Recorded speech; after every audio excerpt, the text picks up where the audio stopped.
एक बार गौतम बुद्ध वैशाली नगरी में धर्म प्रचार के लिए जा रहे थे। जब वह नगरी के बीचों बीच से गुजर रहे थे तो उन्होंने देखा कि कुछ सैनिक तेजी से भागती हुई एक लड़की का पीछा कर रहे हैं। वह डरी हुई लड़की एक कुएं के पास जाकर खड़ी हो गई। वह हाँफ रही थी और प्यासी भी थी।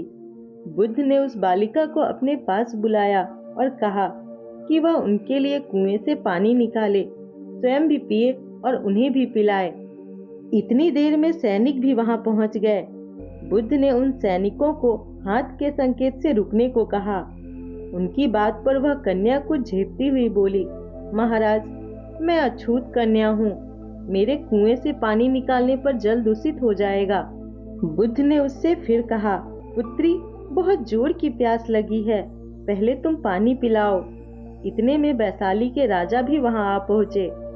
उन्होंने बुद्ध को नमन किया और सोने के बर्तन में केवड़े और गुलाब का सुगंधित पानी पीने के लिए पेश किया, लेकिन बुद्ध ने उसे लेने से इनकार कर दिया।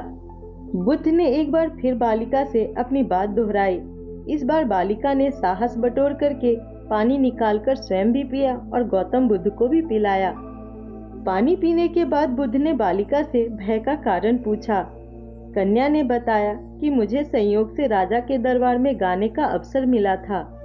राजा ने मेरा गीत सुनकर मुझे अपने गले की माला पुरस्कार में दिया, लेकिन उन्हें किसी ने बताया कि मैं अछूत कन्या हूँ। यह जानते ही उन्होंने अपने सैनिकों को मुझे कैद खाने में डाल देने का आदेश दिया। मैं किसी तरह अपनी जान बचाकर यहाँ तक पहुँची थी कि आप मिल गए। इस पर बुद्ध ने कहा, सुनो राजन, मैं चाहता हूँ कि आप मेरी एक बात को हमेशा याद रखें कि किसी भी इंसान की पहचान उसके धर्म और जाति से नहीं होती, बल्कि उसके गुणों और कर्मों से होती है। जिस बालिका के मधुर कंठ से निकले गीत का आपने आनंद उठाया, उसे पुरस्कार दिया। जिसके कार्य इतने अच्छे हैं, वह अछूत हो ही नहीं सकती। यहाँ पर नीची सोच और छोटे कार्य करके अछूत होने का परिचय तो आपने दिया है। इसलिए मेरी नजरों में यह कन्या नहीं, बल्कि आप अछूत हैं। वैशाली नरेश बुद्ध के सामने शर्मिंदा होने के अलावा और कर भी क्या सकते थे। उन्होंने बुद्ध से क्षमा मांगी और वहां से चले गए।